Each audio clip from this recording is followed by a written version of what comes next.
Magandang umaga po. Narito na po magiging lagay ng panahon ngayong umaga ng Martes, October 7, 2025.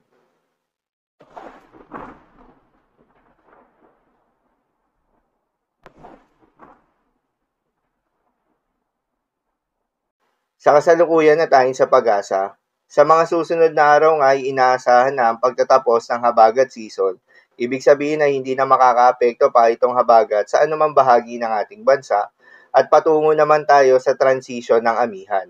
Sa ngayon nga ay umiiral na itong northeasterly wind flow o yung hangin na nanggagaling sa may hilagang silangan at nakakaapekto sa may eastern section ng Northern Luzon. Dahil dito ay asahan yung maulap na kalangitan na may kalat-kalat ng mga pagulan at thunderstorms.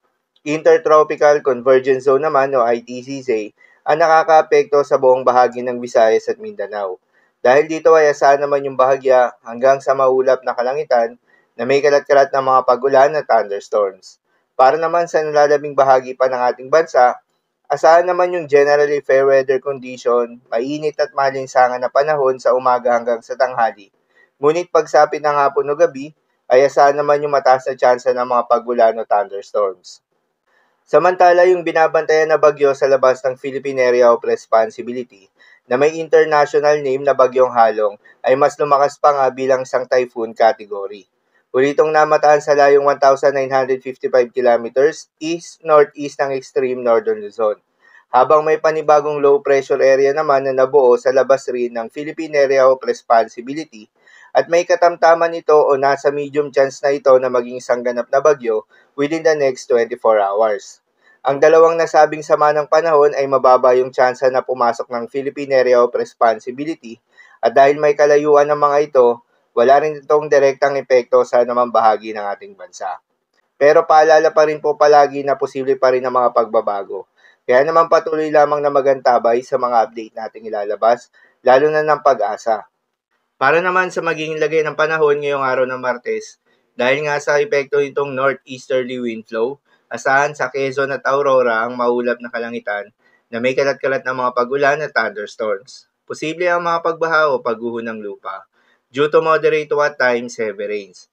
Habang sa may Western Visayas, Negros Island Region, Central Visayas, Zamboanga Peninsula, Northern Mindanao at Palawan, asahan rin yung maulap na kalangitan na may kalat-kalat na mga pagulan at thunderstorms. Dulot naman yan ng Intertropical Convergence Zone.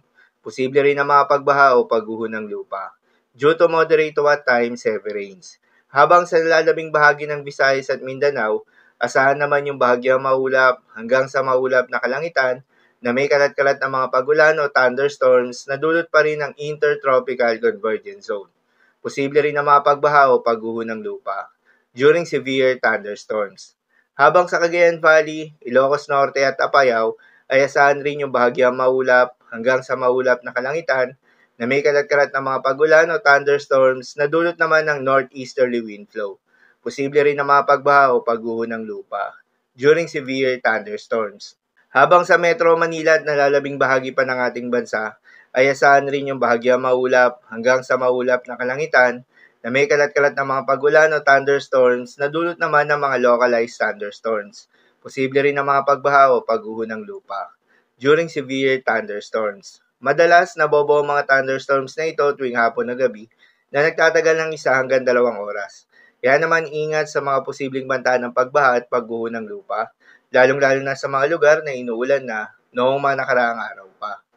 Para naman sa magiging lagay ng mga dagat baybayin, ayon sa pag-asa ay wala tayong nakataas na gale warning sa anumang seaboards ng ating bansa. Kaya naman malayang makakapamalaot yung mga kababayan nating mangingisda at yung may mga maliliit na sasakyan pandagat, subalit iba yung pag-iingat pa rin, lalo na kung meron tayong offshore thunderstorms activity, asahan yung paglakas ng hangin dahil kakakibat nito ay pagtaas rin ng mga pag-alon. So, lamang po para sa lagay ng panahon ngayong araw ng Martes. Keep safe everyone.